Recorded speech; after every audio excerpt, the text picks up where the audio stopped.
Shalom. Puji nama Tuhan, kembali kita hadir di dalam doa kita bersama, di dalam ibadah doa pada malam hari ini. Saya yakin dan percaya setiap kita adalah orang-orang yang mengasihi Tuhan dan juga orang-orang yang dikasihi Tuhan. Malam hari ini kalau kita beroleh kesempatan untuk boleh menikmati hadirat Tuhan, biar kiranya setiap kita boleh datang bersyukur kepada Tuhan atas setiap waktu-waktu yang begitu berharga yang Tuhan masih berikan kepada setiap kita. Saudara diberikan kesehatan, kekuatan, biarkan kiranya izinkan Tuhan untuk melawat setiap pribadi kita pada malam hari ini. Mari sama-sama kita datang kepada Tuhan. Kami datang bersyukur kepadamu ya Tuhan. Engkau Allah yang penuh kasih dan sayang. Engkau Allah yang selalu memberikan kepada setiap kami kesempatan demi kesempatan. Oleh sebab itu pada malam hari ini kesempatan yang Tuhan anugerahkan bagi kami mau pergunakan untuk boleh duduk diam menikmati akan suara Tuhan, untuk kami boleh duduk diam mendengar dan juga belajar akan setiap kebenaran firman Tuhan. Malam hari ini Tuhan, jangan ada seorang pun yang terlewatkan oleh berkat Tuhan, tetapi biar kiranya setiap hati boleh terbuka di hadapan Tuhan. Kami siap akan lawatan-Mu ya Roh Kudus. Hanya di dalam nama Tuhan Yesus Kristus kami sambut kehadiran Tuhan. Amin.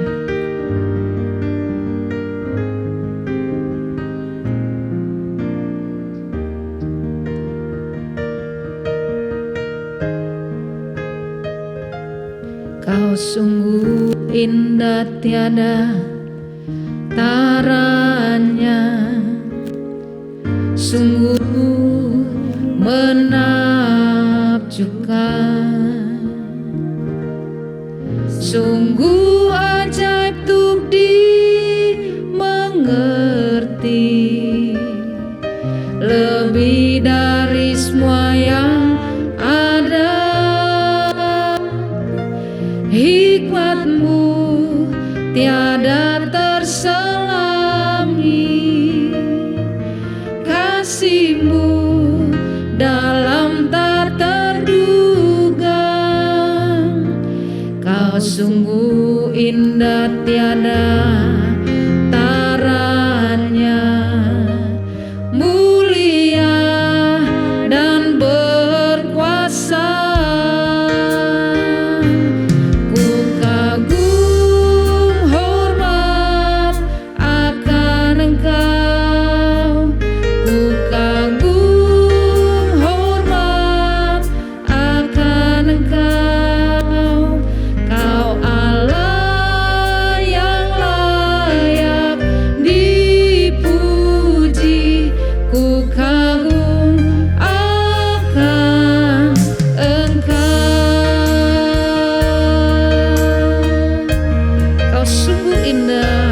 Kau sungguh indah tiada taranya, sungguh menakjubkan, sungguh ajaib untuk dimengerti, lebih dari semua yang ada. Hikmat-Mu tiada terselami, kasih-Mu dalam tak terduga. Kau sungguh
besarnya kasih setia Tuhan atas kehidupan kami. Orang-orang yang ada di dalam Tuhan, orang-orang yang Engkau kasih ya Allah. Terima kasih Tuhan. Hanya Engkaulah kekuatan di hidup kami. Engkaulah kekuatanku, tempat perlindunganku, saat badai menerpa.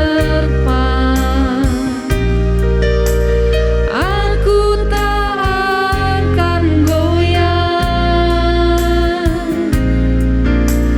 aku tak akan goyah, sebab Kau sertaku. Hanya Engkaulah kekuatan kami. Engkaulah kekuatan, Kau tempat berlindung kami, tempat perlindunganku,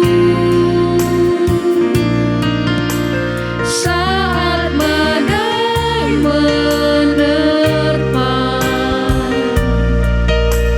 Aku tak akan goyah, aku tak akan goyah, sebab Kau sertaku. Sejauh langit dari bumi, sejauh langit dari bumi, begitu besarnya kasih-Mu,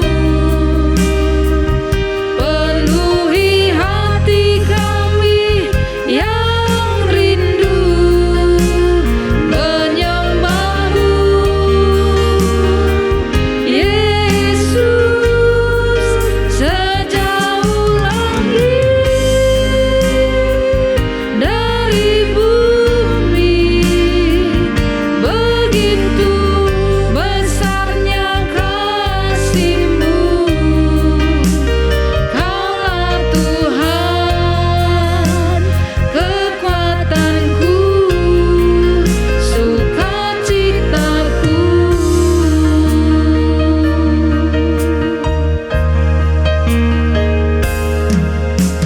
Engkaulah kekuatanku,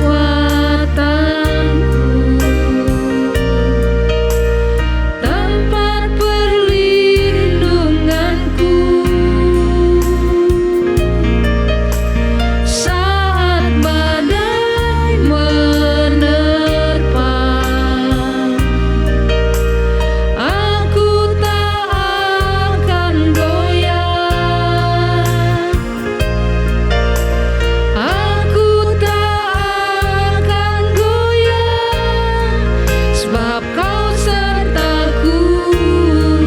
Sejauh langit, sejauh langit dari bumi, begitu besarnya kasih-Mu, penuhi hati kami yang rindu menyembah-Mu. Yesus, sejauh langit dari bumi, begitu besarnya kasih-Mu. Kaulah Tuhan, kekuatanku, sukacitaku. Kaulah Tuhan, sukacitaku. Kaulah Tuhan, kekuatanku, sukacitaku.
kasih Tuhan untuk fellowship yang indah di malam hari ini. Terima kasih karena Engkau telah mengumpulkan kami sekali lagi di doa Selasa pada hari ini. Sebentar kami akan mendengarkan isi hati-Mu. Tuhan, rendahkan setiap hati kami agar kami mau mendengar, kami mau belajar sesuatu dari apa yang Engkau ingin sampaikan kepada kami pada malam hari ini. Tuhan, sertai kami selama kami mendengarkan, biar apa yang kami dengarkan gak hanya menjadi pengetahuan saja, gak hanya menjadi sesuatu yang masuk ke kuping kami saja, tapi bisa kami hidupi dalam setiap kehidupan kami. Terima kasih Tuhan. Kami serahkan doa malam ini ke dalam tangan-Mu. Dalam nama Tuhan Yesus kami berdoa dan mengucap syukur. Amin. Ya, selamat malam Bapak Ibu yang ada di rumah, saudara-saudara, selamat hari Selasa. Malam hari ini kita akan bersama-sama belajar mengenai firman Tuhan, dan tema yang saya dapatkan hari ini sebenarnya itu cukup menarik, Bapak Ibu. Judul yang diberikan kepada saya adalah Berjalan Menurut Petunjuk Tuhan. Berjalan menurut petunjuk Tuhan. Yang dalam mempersiapkan khotbah ini juga membuat saya akhirnya bertanya-tanya juga. Kira-kira petunjuk apa ya yang Tuhan suka beri?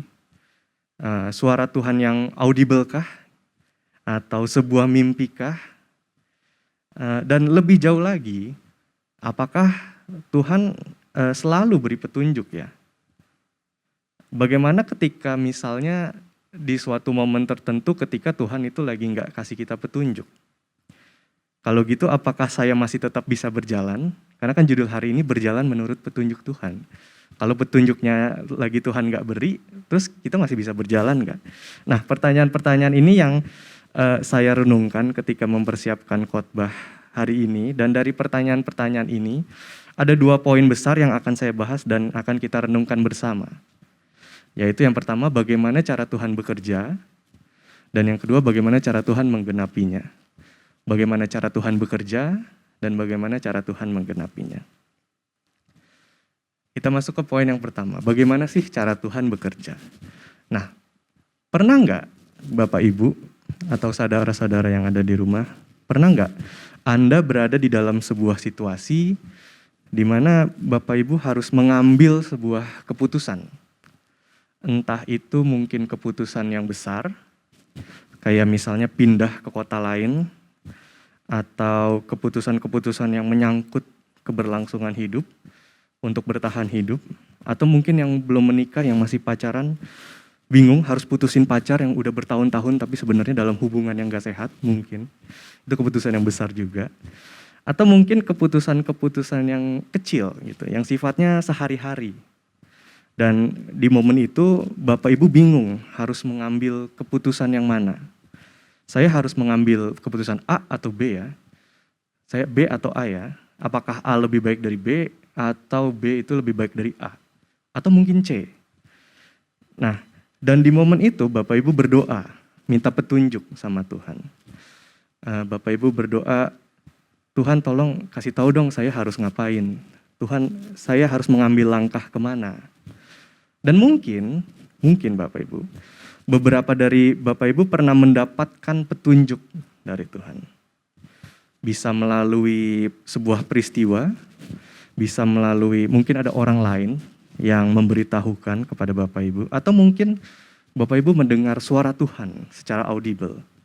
Seperti yang suka pendeta-pendeta kesaksian gitu ya, mendengar suara Tuhan secara langsung. Nah, apakah pengalaman ini familiar? Dan ada beberapa contoh juga yang ada di Alkitab yang akan membantu kita mengerti tentang hal ini. Di dalam 1 Samuel 23 ayat 1-5, ini kisah mengenai Daud yang diberitahu oleh Abiatar kalau orang-orang Filistin itu lagi berperang melawan kota Kehila. Nah, ini saya bacakan saja. 1 Samuel 23 ayat 1, diberitahukanlah kepada Daud. Ini Abiatar yang ngomong sama Daud ya, belum Tuhan yang ngomong sama Daud. Katanya, ketahuilah orang Filistin berperang melawan kota Kehila dan menjarah tempat-tempat pengirikan. Ketika tahu hal ini, lalu bertanyalah Daud kepada Tuhan. Tuhan, apakah aku akan pergi mengalahkan orang Filistin itu? Lalu jawab Tuhan kepada Daud, pergilah, kalahkanlah orang Filistin itu, dan selamatkanlah kota Kehila. Jadi di sini Tuhan secara langsung memberitahu kepada Daud. Lalu ayat 3, tetapi orang-orangnya Daud, bawahannya Daud itu ngomong sama dia, Raja, ingat leh, di sini di Yehuda aja kita itu udah ada dalam ketakutan. Apalagi kalau nanti kita pergi ke Kehila, ngelawan barisan perang orang Filistin lagi. Ya mungkin ini agak menggoncangkan Daud juga, lalu makanya di ayat keempat, Daud tanya lagi ke Tuhan. Dan Tuhan pun menjawab dia, firman-Nya, bersiaplah, pergilah ke Kehila. Sebab aku akan menyerahkan orang Filistin itu ke dalam tanganmu. Lalu ayat 5, kemudian pergilah Daud dengan orang-orangnya ke Kehila. Ia berperang melawan orang Filistin itu. Dihalaunya ternak mereka dan ditimbulkannya kekalahan besar di antara mereka. Demikianlah Daud menyelamatkan penduduk Kehila. Nah, jadi dari kisah ini sebuah contoh di mana ada seseorang yang bertanya langsung kepada Tuhan dan Tuhan pun memberikan petunjuk kepadanya. Dan ini nggak terjadi sekali saja, Bapak Ibu. Di dalam 2 Samuel 2, hal ini terulang lagi. Di 2 Samuel 5, hal ini pun juga terjadi lagi. Daud bertanya langsung kepada Tuhan dan Tuhan secara langsung memberikan petunjuk kalau Daud itu harus ngapain. Nah, mungkin adakah dari Bapak Ibu yang punya pengalaman serupa? Mungkin aja ada yang iya. Tapi mungkin ada juga yang enggak, Bapak Ibu. Dan ini tuh enggak apa-apa banget. Enggak masalah, Bapak Ibu. Mungkin tuh kita suka mendengar kalau ada banyak orang ataupun pendeta-pendeta sekalipun melihat pengalaman seperti ini tuh sesuatu yang seorang Kristen harus alami. Bahkan sampai ngomong kalau, kalau kamu enggak seperti itu artinya hubungan kamu kurang dekat sama Tuhan. Kalau kamu nggak pernah mendengar secara langsung Tuhan kasih petunjuk, wah kamu hubungannya jauh sama Tuhan, kamu Kristen yang kurang sungguh-sungguh. Nah tapi Bapak Ibu, feeling saya nih, nggak semua Kristen sebenarnya mengalami ini. Bahkan saya berani bilang mayoritas Kristen nggak mengalami ini. Ada segelintir orang yang memang dikaruniakan untuk bisa lebih peka. Tapi di sisi yang lain ada juga yang enggak. Letak karunia orang beda-beda. Dan hal ini tuh nggak apa-apa banget. Apa yang Daud alami bukan menjadi tolak ukur dari apa yang orang Kristen juga harus alami. Nah, Bapak Ibu agak berbahaya kalau kita baca itu suatu kisah yang sifatnya deskriptif, yang mendeskripsikan sebuah peristiwa, mengkisahkan apa yang sedang terjadi, tapi kita bacanya dengan kacamata, oh ini perintah yang harus dilakukan. Sesuatu yang orang Kristen harus alami. Lebih bahaya lagi kalau nantinya jadi sebuah doktrin. Aduh, bisa-bisa orang-orang Kristen yang gak pernah mengalami ini, yang mungkin gak punya karunia di dalam hal ini, itu dihakimi terus sama orang-orang yang pernah punya pengalaman kayak gini.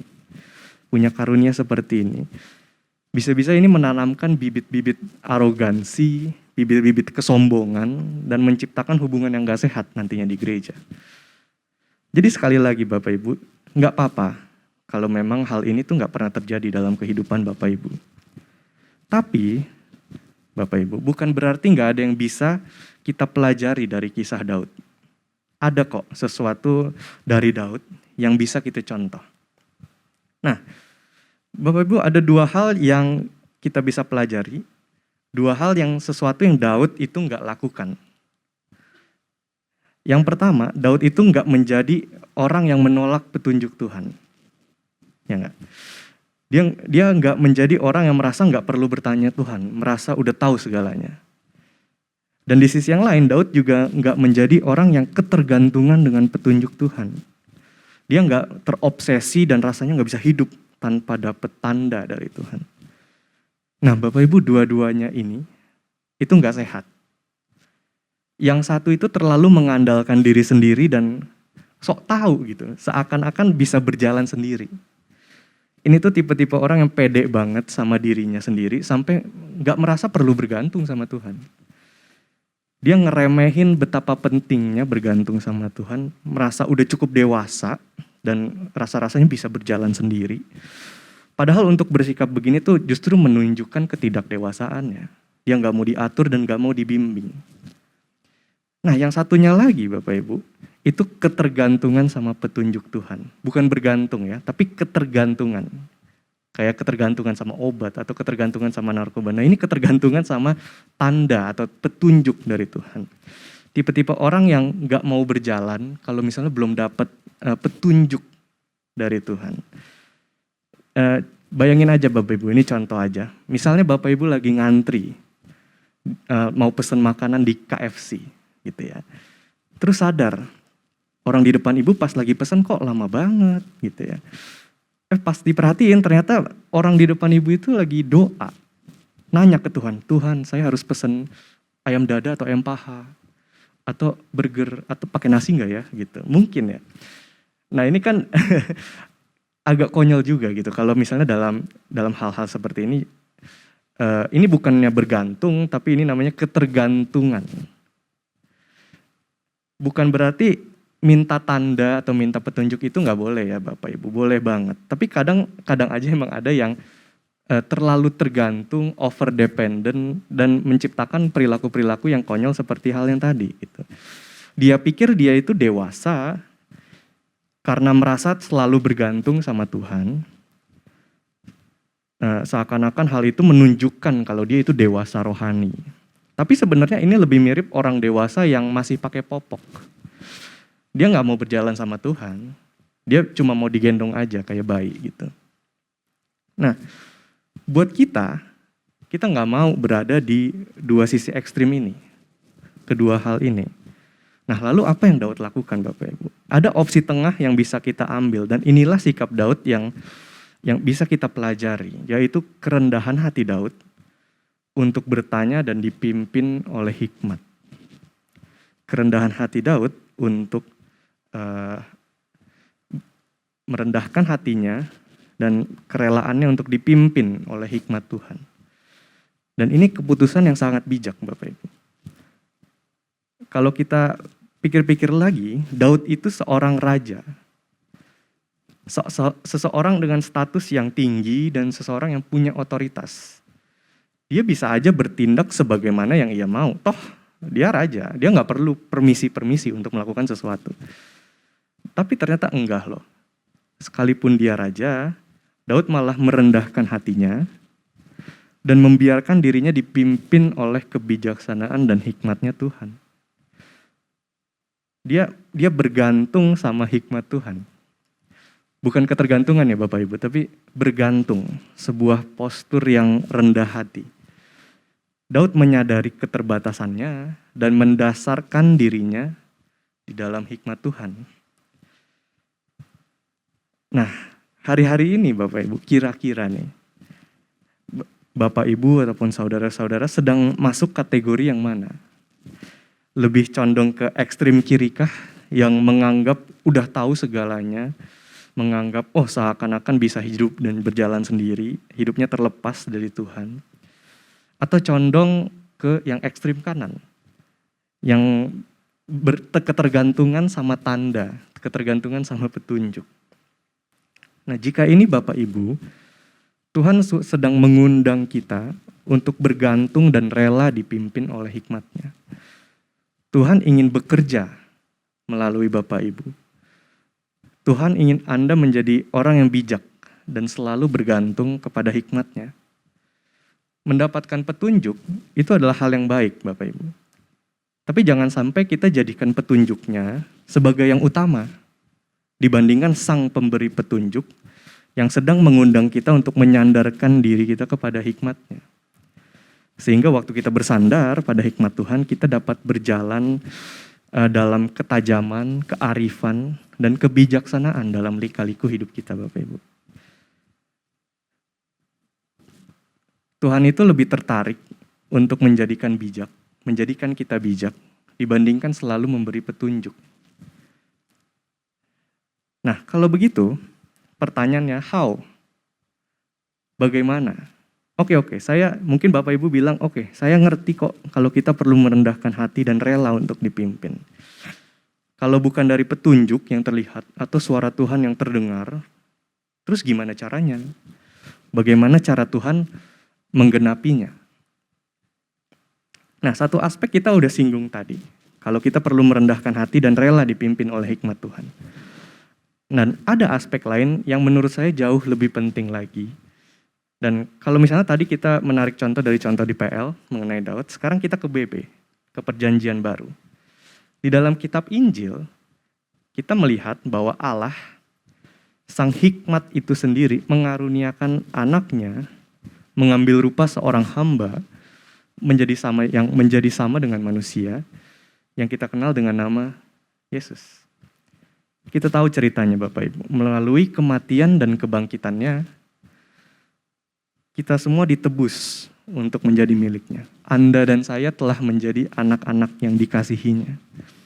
Dan melalui kenaikannya, Allah menyediakan penolong yang lain. The Spirit, Roh Kudus yang tinggal di dalam diri kita. Hikmat dan kebijaksanaan Tuhan, karena Roh Kudus itu tinggal di dalam diri kita, hikmat dan kebijaksanaan juga tinggal di dalam diri kita. Melalui Roh Kudus yang tinggal di dalam diri kita, setiap dari kita memiliki kapasitas untuk hidup dengan bijaksana dan penuh dengan hikmat. Roh Kudus memampukan kita untuk berjalan dalam hikmat Tuhan. Dan Paulus pernah membahas ini tentang mengenai berjalan di dalam Roh Kudus waktu dia lagi berbicara dengan jemaat di Efesus. Jadi kalau kita buka bersama-sama di Efesus 5 ayat 15 sampai 18. Ini adalah surat Paulus untuk jemaat di Efesus. Saya akan bacakan saja. Ayat 15. Karena itu, perhatikanlah dengan seksama bagaimana kamu hidup. Janganlah seperti orang bebal atau tidak bijak, tetapi seperti orang arif, bijak. Jadilah orang yang bijak, kata Paulus. Dan pergunakanlah waktu yang ada, karena hari-hari ini adalah jahat. Sebab itu janganlah kamu bodoh, tetapi usahakanlah supaya kamu mengerti kehendak Tuhan. Dan janganlah kamu mabuk oleh anggur, karena anggur menimbulkan hawa nafsu. Tetapi hendaklah kamu penuh dengan Roh. Jadi Bapak Ibu, Paulus itu lagi bilang ke jemaat Efesus, kalau guys, perhatiin nih dengan seksama bagaimana kamu hidup. Jadilah hati-hati, be careful. Karena dalam kehidupan ini pilihanmu itu penting. Apa yang kamu lakukan dalam kehidupan sehari-hari itu penting. Dan bagaimana kamu memutuskan untuk menghidupi kehidupanmu itu penting. Maka dari itu perhatikanlah dengan seksama bagaimana kamu hidup. Itu kata Paulus. Lalu kalau Bapak Ibu perhatikan, Paulus itu memberikan 3 buah pasang dari sesuatu yang kontras. Paulus itu memberikan 3 buah pasang dari sesuatu yang bertolak belakang. Kalau misalnya Bapak Ibu perhatikan.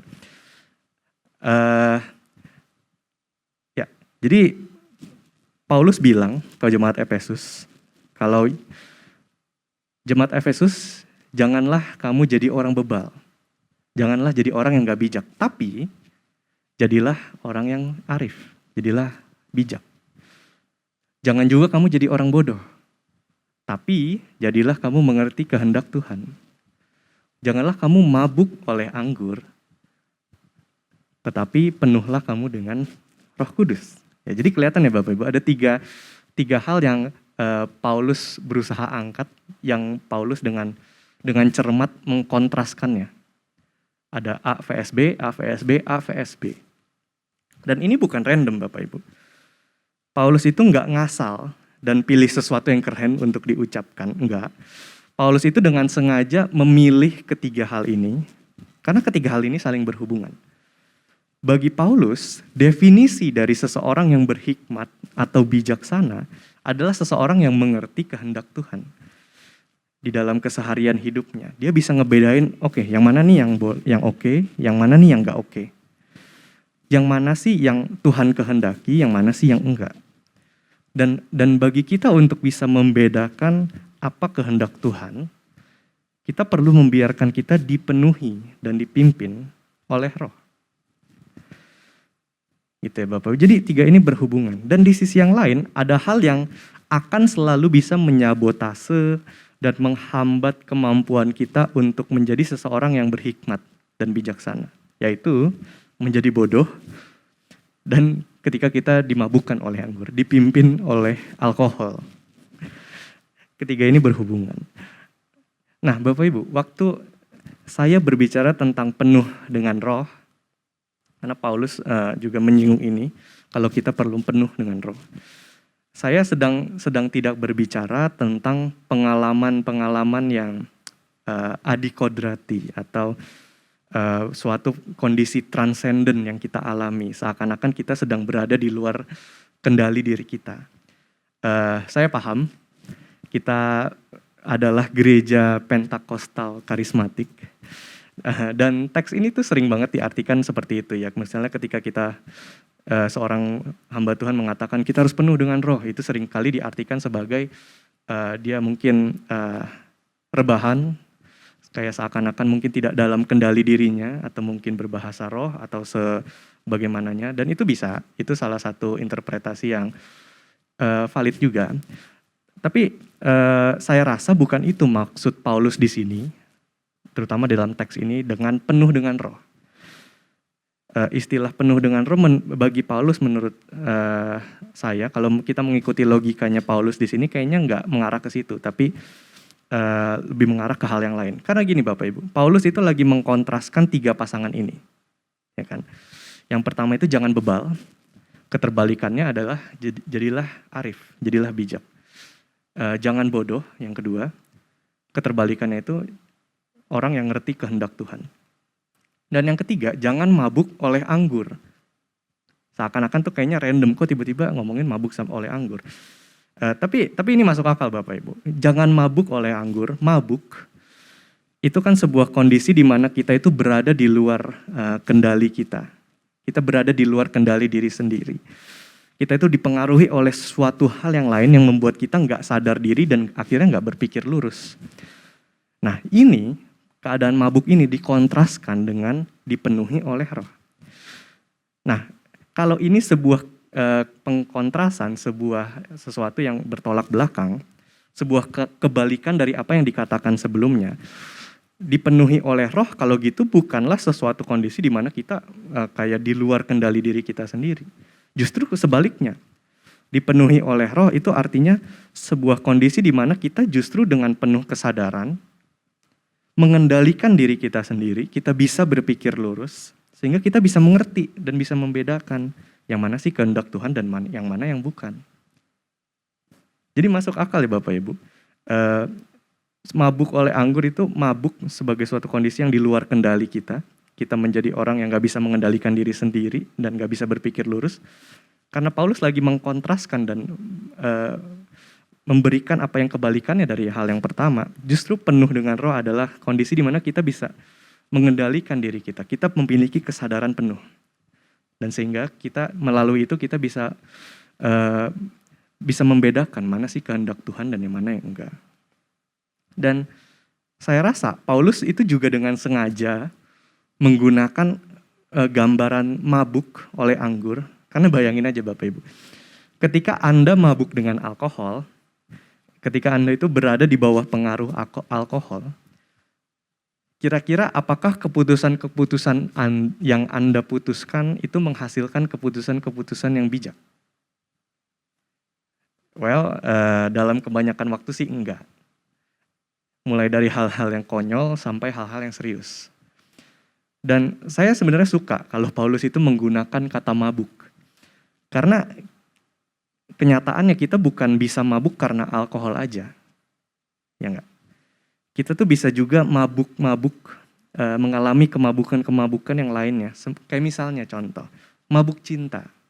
Yang bisa ngebuat kita sampai melakukan hal sekonyol apapun karena terlalu terbuai sama cinta katanya. Sampai ada istilah itu bucin Bapak Ibu, budak cinta. Yang kita seakan-akan menjadi budak yang rela ngelakuin apapun demi cinta. Kita jadi gak berpikir lurus, memutuskan hal-hal sesuatu yang mungkin kadang gak bijak, hanya karena terlalu terbuai oleh cinta. Atau mabuk yang lain, misalnya mabuk kekuasaan. Membuat seseorang itu rela melakukan apapun, bahkan sejahat apapun, demi mempertahankan kedudukan dia, dan demi menunjukkan kalau dia itu nomor satu. Seseorang yang mabuk oleh kekuasaan. Atau contoh yang paling baru-baru terjadi hari ini, mabuk oleh uang. Yang mampu ngebuat seseorang dengan tega mengkorupsi dana bansos, di saat banyak rakyat itu lagi kesulitan untuk bertahan hidup di saat pandemi ini. Kondisi mabuk ini benar-benar berbahaya Bapak Ibu. Bisa loh kita pikir kita berada di dalam kondisi sadar, kita pikir kita cukup sadar, tapi sebenarnya secara nggak sadar kita itu lagi dimabukkan dan berada di bawah pengaruh suatu kekuatan yang lain yang membuat kita akhirnya memutuskan atau melakukan hal-hal yang gak bijaksana. Makanya ketika seseorang penuh dengan roh, dia memiliki kesadaran penuh Bapak Ibu. Dia sadar betul dengan siapa dirinya. Dia memiliki kesadaran penuh tentang siapa dirinya dan apa yang Tuhan telah lakukan bagi dirinya. Dia mengetahui identitas baru yang dimilikinya di dalam Kristus. Sehingga orang tersebut mau menghidupi identitas baru tersebut dalam kehidupan sehari-harinya dan mau dipimpin oleh Roh Kudus dalam setiap lika-liku kehidupannya. Itu makna dari seseorang yang penuh dengan roh. Nah, kalau begitu Bapak Ibu, pertanyaannya nih, maukah kita penuh dengan roh? Dengan membiarkan diri kita itu dipimpin oleh Dia. Maukah kita menjadi bijak dengan merelakan diri kita berada di bawah pengaruh Roh Kudus? Karena nggak ada posisi netral Bapak Ibu. Entah kita menjadi hamba Tuhan, kita membiarkan diri kita dipimpin oleh Roh Kudus, atau kita dipimpin oleh sesuatu hal yang lain. Nggak ada posisi netralnya. Karena terus terang aja Bapak Ibu, kalau kita mau jujur ya, setiap dari kita itu nggak ada yang sepanjang hidupnya selalu merendahkan hati dan merelakan untuk dipimpin oleh Roh Kudus. Kalau kita mau jujur, saya pun nggak terkecuali. Kita nggak selalu mau dipimpin oleh hikmat Tuhan. Banyak dari kita yang terkadang mungkin mengambil keputusan-keputusan yang nggak bijak dan nggak berkenan juga. Kita tahu keputusan kita salah, kita udah tahu nih awalnya. Dan akhirnya keputusan kita akan mendatangkan konsekuensi yang buruk. Tapi toh entah kenapa kita tetap melakukannya. Kita tahu misalnya kalau menipu itu dosa. Tapi entah mengapa di momen itu, karena kita terlalu terbuai oleh uang mungkin, kita nggak membiarkan diri kita dipimpin oleh Roh Kudus dan malah memilih untuk menipu pelanggan yang lagi datang ke toko kita. Kita tahu misalnya kalau melihat porno itu dosa. Tapi entah kenapa di momen itu, kita malah membiarkan diri kita dipimpin oleh hawa nafsu kita. Dan akhirnya melakukan apa yang seharusnya kita nggak lakukan. Mau udah dikasih petunjuk pun, tapi kalau udah terlalu dimabukkan oleh sesuatu yang seperti ini, nggak mempan Bapak Ibu. Kalau kita mau jujur, dengan situasi-situasi kehidupan kita yang berbeda-beda, kita tahu kalau hal ini tuh sering terjadi. Mungkin bisa jadi kemarin baru aja terjadi, ataupun tadi siang sebelum ikut doa Selasa. Tetapi hari ini Bapak Ibu, kasih karunia ada untuk Bapak Ibu. Setelah segala pilihan-pilihan kita yang salah, segala pilihan-pilihan kita yang gak bijak, Tuhan masih membuka tangannya untuk menerima kita, untuk pulang ke dalam dekapan kasih-Nya. Tuhan masih mengundang kita untuk yuk rendahkan hatimu dan biarkan aku memimpin hidupmu. Karena gini Bapak Ibu, mau di saat Tuhan beri petunjuk ataupun di saat Tuhan lagi nggak beri petunjuk, kenyataannya Tuhan selalu ada kok untuk menyertai. Allah kita adalah Allah yang Immanuel. Dia ada untuk Anda dan saya. Dan melalui kehadirannya, yaitu Roh Kudus, Tuhan ingin bekerja melalui Anda dan saya. Yang menjadikan kita itu semakin bijak setiap hari di dalam lika-liku kehidupan kita. Nah, pertanyaannya kalau begitu, maukah kita bergantung padanya dan membiarkan diri kita itu dipimpin oleh hikmat Tuhan? Maukah kita mendasarkan diri kita di dalam hikmat-Nya? Karena balik lagi, nggak ada ground zero, nggak ada posisi netral antara kita menjadi hamba Tuhan atau hamba yang lain. Sehingga maukah kita bergantung pada hikmat-Nya dan membiarkan diri kita dipimpin oleh Tuhan? Mari kita berdoa. Tuhan, terima kasih Tuhan atas renungan-Mu pada hari ini yang mungkin menusuk hati kami. Kita mau jujur, kalau kita bukanlah orang yang selalu memilih untuk berada di bawah pimpinan-Mu. Terkadang kita melakukan hal-hal yang kita tahu itu salah, tapi entah kenapa kita tetap lakukan. Kita memilih untuk tidak bijak. Tapi pada hari ini kami sadar kalau kasih karunia-Mu tetap ada bagi kami. Kami mengakui segala kesalahan kami. Dan hari ini kami ingin dipimpin oleh hikmat-Mu. Kami ingin tinggal dan berada di bawah pengaruh Roh Kudus dalam kehidupan kami. Sehingga di dalam setiap situasi, di setiap pilihan hidup, di setiap lika-liku apapun itu, kita dapat selalu memilih hal yang bijak, hal yang berkenan. Kita mengerti apa kehendak-Mu. Dan melalui itu kami merepresentasikan siapa Kristus di dalam kehidupan setiap dari kami. Terima kasih Tuhan untuk hari ini. Tuhan yang selalu bekerja di dalam hati kami. Tuhan yang selalu memurnikan hati kami agar kami dapat selalu merepresentasikan Engkau dimanapun kami berada. Dan kami pun semakin hari menjadi semakin rupa seperti Engkau. Terima kasih Tuhan. Dalam nama Tuhan Yesus kami berdoa dan mengucap syukur. Amin.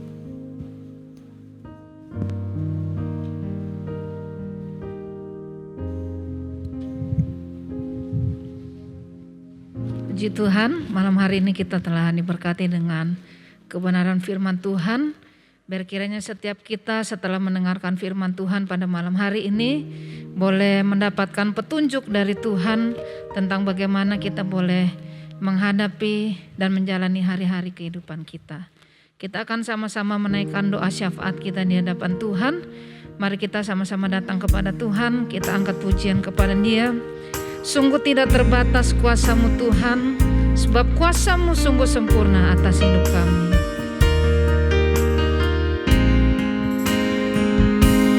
Di saat ku tak berdaya, kuasa-Mu yang sempurna.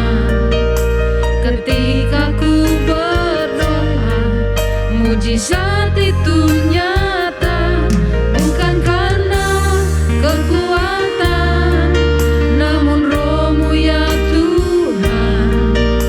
Ketika ku berdoa, mujizat itu nyata. Di saat ku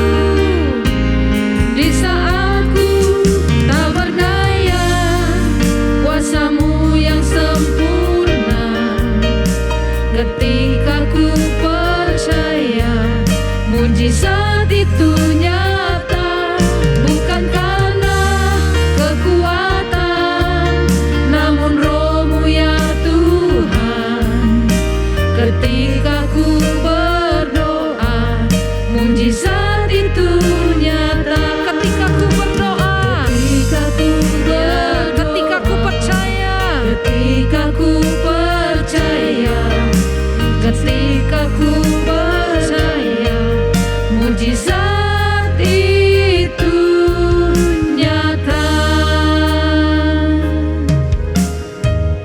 Haleluya. Kembali kami datang menghampiri hadirat-Mu ya Bapa. Kami bersyukur Tuhan kalau pada saat ini kami masih diberi kesempatan ya Tuhan untuk datang menghampiri hadirat-Mu ya Bapa. Untuk kami boleh berdoa ya Tuhan untuk setiap apa yang kami perlukan pada saat ini ya Bapa. Tuhan Yesus, Engkaulah ya Bapa, Allah yang menjadi sumber di dalam seluruh kehidupan kami ya Bapa. Engkaulah tempat perteduhan kami ya Tuhan. Engkaulah sumber kekuatan kami ya Bapa. Apapun ya Tuhan yang terjadi di dalam kehidupan kami ya Tuhan, kami tahu Engkau yang ada di dalam kehidupan kami ya Bapa. Terima kasih Tuhan, terima kasih Tuhan untuk saat ini. Bapa, sebelum kami menaikkan doa-doa syafaat kami ya Tuhan, Engkau layakkan kami ya Tuhan. Engkau layakkan hidup kami ya Tuhan. Agar setiap doa yang kami naikkan ya Tuhan, boleh Engkau urapi ya Bapa. Terima kasih ya Bapa, terima kasih. Bapa, pada saat ini ya Tuhan, kami berdoa buat setiap jemaat-Mu ya Bapa, yang hari-hari ini mengalami sakit penyakit ya Bapa. Dimanapun mereka berada ya Tuhan, baik di rumah ataupun di rumah sakit ya Tuhan. Bapa, biar kiranya turunkanlah belas kasihan-Mu atas setiap umat-Mu ini ya Bapa. Turunkanlah ya Tuhan, urapi mereka, turunlah kesembuhan atas mereka ya Bapa. Engkau sembuhkan, Engkau pulihkan ya Bapa. Apapun kondisi mereka pada saat ini Tuhan, Engkau mengetahui, Engkau mengerti ya Tuhan. Bapa, biar kiranya hanya Engkau satu-satunya ya Tuhan menjadi sempat sandaran bagi mereka ya Bapa. Biar kiranya Engkau yang menjadi satu-satunya ya Tuhan, Allah yang menjadi sumber kesembuhan bagi mereka ya Bapa. Bapa, biar kiranya ya Tuhan, apapun yang mereka perlukan pada saat ini ya Tuhan, biar kiranya Tuhan saja yang akan menolong mereka ya Bapa, menjamah, menyembuhkan mereka ya Tuhan Yesus. Berikan mereka kekuatan, kemampuan ya Tuhan untuk menghadapi setiap sakit penyakit yang mereka alami ya Bapa. Biar kiranya ya Tuhan, kasih-Mu Tuhan terus menjamah hidup mereka, menjamah hati mereka, memberikan kekuatan kepada mereka ya Bapa. Bapa, kami juga berdoa untuk setiap jemaat-Mu ya Tuhan, yang hari-hari ini Tuhan mengalami ekonomi Tuhan, yang dalam kesulitan dalam ekonominya ya Bapa. Mereka yang sedang menghadapi utang piutang ya Tuhan. Bapa, biar kiranya Tuhan memberikan kemampuan kepada mereka ya Bapa, untuk mereka boleh melunasinya ya Tuhan Yesus. Bapa, Engkaulah sandaran di dalam kehidupan mereka ya Bapa. Kami juga terus berdoa ya Tuhan untuk setiap jemaat-Mu ya Bapa, yang mengalami persoalan, permasalahan di dalam rumah tangga mereka ya Bapa. Bapa, biar kiranya kasih-Mu Tuhan menjamah hati mereka ya Tuhan. Kalau mereka mengalami permasalahan di dalam hubungan suami istri ya Tuhan, Bapa, biar kiranya ya Tuhan kasih-Mu yang sempurna ya Tuhan, yang menjamah setiap hati ya Bapa. Engkau mengasihi ya Bapa, Engkau mengasihi setiap rumah tangga, Engkau mengasihi setiap suami istri Bapa, setiap keluarga yang sudah Engkau bentuk ya Bapa. Bapa, biar kiranya kemurahan-Mu ya Bapa, kemurahan-Mu ya Tuhan, yang akan memulihkan ya Bapa. Kalau ada dari antara jemaat-Mu ya Tuhan, umat-Mu Tuhan yang mengalami permasalahan di dalam rumah tangga, biar kiranya Tuhan kuasa-Mu Bapa, kuasa-Mu Tuhan yang akan memulihkan mereka ya Bapa. Kami berdoa ya Tuhan, biar kiranya ya Tuhan pemulihan-Mu boleh terjadi atas setiap rumah tangga ya Bapa. Bapa, pada saat ini juga kami berdoa ya Tuhan untuk setiap gereja-gereja-Mu Tuhan yang ada di dalam bangsa kami ini ya Bapa. Kami berdoa ya Tuhan, biar kiranya ya Tuhan setiap umat-Mu ya Bapa, setiap gereja-gereja-Mu ya Tuhan, Engkau pakai ya Tuhan untuk menyuarakan ya Bapa suara kebenaran-Mu ya Tuhan Yesus. Engkau pakai mereka ya Tuhan untuk menyejukkan ya Bapa, untuk mengimbangi suara-suara yang saat ini Tuhan kami tidak enak mendengarnya ya Bapa. Suara-suara kekacauan ya Tuhan Yesus, suara-suara pertikaian ya Tuhan. Bapa, biar kiranya Tuhan memakai setiap umat-Mu ya Tuhan, agar mereka boleh menyerukan suara kesejukan ya Tuhan, bagi lingkungannya Bapa, bagi kotanya ya Tuhan, bagi bangsanya ya Tuhan Yesus. Biar kiranya Tuhan memberikan kesejukan ya Tuhan atas bangsa kami ini ya Bapa. Biar kiranya ya Tuhan, umat-Mu boleh menjadi berkat ya Tuhan atas bangsa ini ya Bapa. Kami tahu ya Tuhan, kami sebagai umat-Mu Tuhan, kami ditempatkan di negara ini ya Bapa, bukan karena kebetulan ya Tuhan, karena Engkau mengasihi bangsa kami ini ya Tuhan. Engkau mengasihi kami semua ya Bapa, sehingga Engkau pakai kami ya Tuhan sebagai alat-Mu ya Bapa, untuk menyuarakan kesejukan atas bangsa kami ini ya Tuhan Yesus. Bapa, kami juga berdoa ya Tuhan buat setiap hamba-hamba-Mu ya Tuhan, setiap gembala-gembala ya Tuhan yang ada di dalam setiap gereja-gereja ya Bapa. Engkau urapi mereka ya Tuhan, Engkau pakai mereka ya Tuhan, untuk mereka boleh mengajarkan hal-hal yang baik ya Tuhan kepada jemaat-Mu ya Bapa. Agar setiap jemaat-Mu Tuhan boleh mengalami kasih-Mu ya Bapa. Agar setiap jemaat-Mu ya Tuhan boleh menyampaikan ya Tuhan kasih-Mu itu bagi lingkungan mereka ya Bapa. Kami menyerahkan semuanya ke dalam tangan-Mu ya Tuhan Yesus. Engkaulah Allah kami ya Tuhan. Engkaulah tempat kami bersandar ya Tuhan. Engkaulah sumber kehidupan kami ya Bapa. Kami menyerahkan semuanya ke dalam tangan-Mu ya Tuhan Yesus. Bapa, pada saat ini juga Tuhan kami berdoa untuk gereja-Mu ya Bapa, GBI Petamburan ya Tuhan, di mana kami boleh berlindung atasnya ya Tuhan, di mana kami boleh mengalami perjumpaan dengan Tuhan ya Tuhan. Bapa, kami terus berdoa ya Tuhan untuk setiap ibadah yang dilaksanakan atas gereja kami ini ya Bapa. Rencana kami Tuhan yang akan mengadakan ibadah secara onsite ya Bapa. Bapa, biar kiranya Tuhan saja yang menolongnya ya Bapa. Tuhan memberikan ya Tuhan keamanan bagi tempat lingkungan kami ini ya Bapa. Tuhan Yesus, biar kiranya ya Tuhan setiap jemaat-Mu, setiap umat-Mu yang datang ya Tuhan, Tuhan lindungi mereka ya Bapa dari segala macam virus ya Bapa. Kami juga berdoa ya Tuhan untuk ibadah online yang masih berlangsung juga ya Bapa. Biar kiranya Tuhan kuasa Allah yang akan terus menjamah ya Bapa. Biar kuasa-Mu Tuhan tetap nyata ya Bapa, baik ibadah online maupun onsite ya Bapa. Kami menyerahkan semuanya ke dalam tangan-Mu ya Bapa. Engkaulah Allah yang menjadi sumber kehidupan di dalam kehidupan kami ya Bapa. Terima kasih Tuhan Yesus, terima kasih. Kami menyerahkan setiap doa-doa kami di dalam tangan-Mu ya Bapa.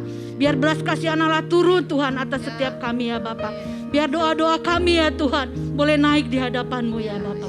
Terpujilah Engkau selama-lamanya Bapa. Terpujilah Engkau Allahku, Bapakku. Terima kasih Tuhan Yesus, terima kasih. Haleluya. Engkaulah Tuhan,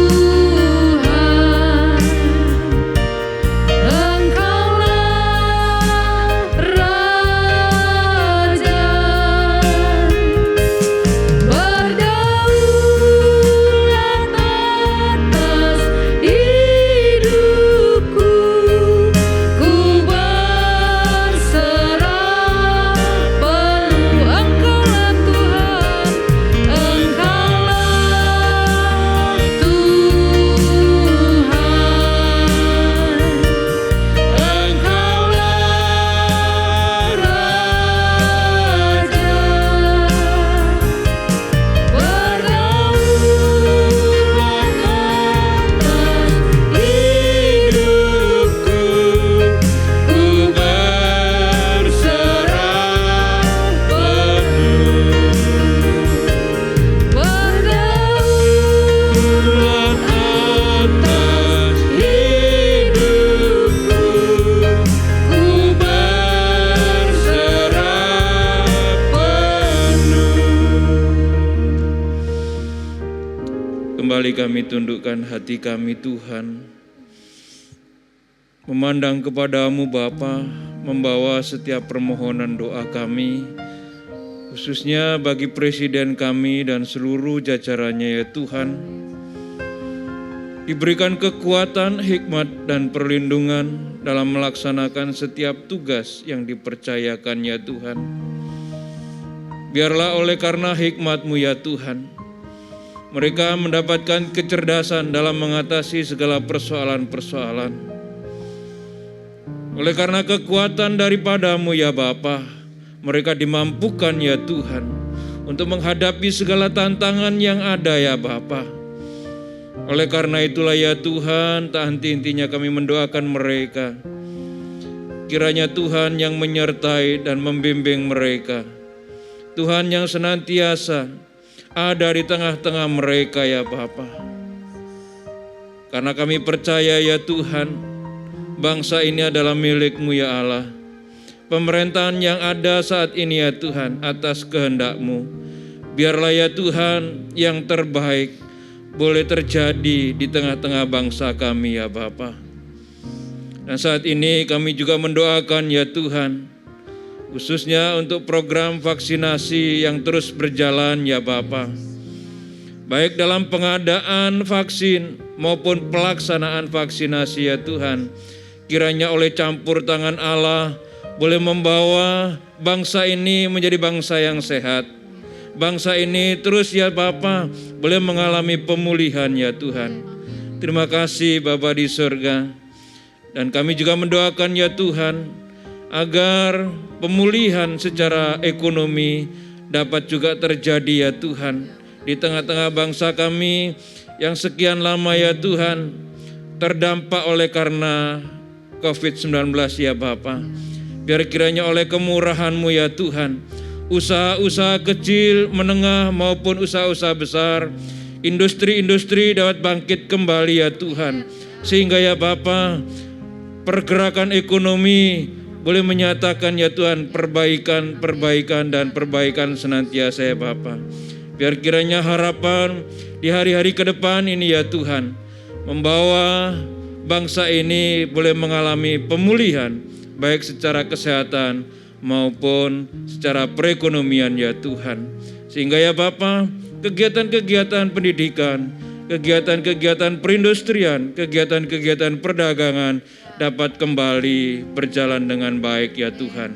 Kami serahkan doa kami ya Bapa hanya di dalam nama Tuhan Yesus Kristus. Haleluya. Amin.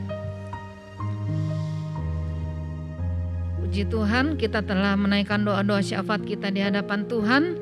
Dan kita percaya bahwa setiap apa yang kita sampaikan di hadapan Tuhan tidak ada yang sia-sia. Dan Tuhan menjawab tepat pada waktunya.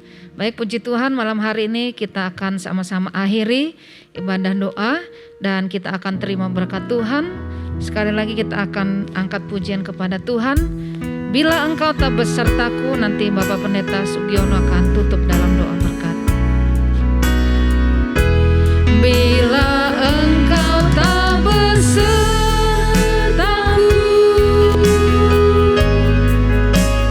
ku tak mau berjalan.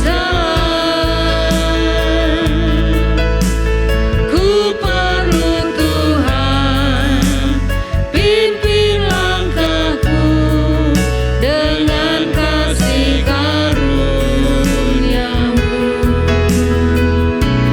Pimpin langkahku setiap waktu, berjalan dalam Roh-Mu. Nyatakan Tuhan kemuliaan-Mu dan berjalanlah denganku.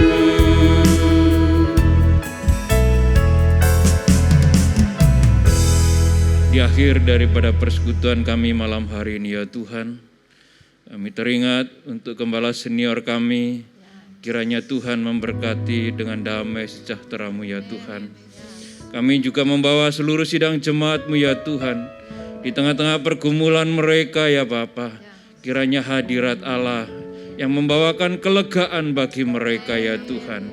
Terima kasih Bapa di surga, terima kasih ya Tuhan. Dan sebentar kami akan mengakhiri persekutuan kami dan kami menerima berkat-berkat dari Tuhan. Karena itu saudaraku, arahkan hatimu kepada Tuhan dan angkat tanganmu, terimalah segala berkat yang datangnya dari Allah. Anugerah dari Bapa di surga, kasih sayang dari Tuhan Yesus Kristus, damai sejahtera melalui persekutuan dengan kuasa Roh Kudus menjadi bagian saudara malam hari ini sampai Maranatha. Demi nama Yesus Kristus kami naikkan doa dan syukur kami. Haleluya. Amin. Sampai bertemu lagi di Selasa yang akan datang. Tuhan Yesus memberkati.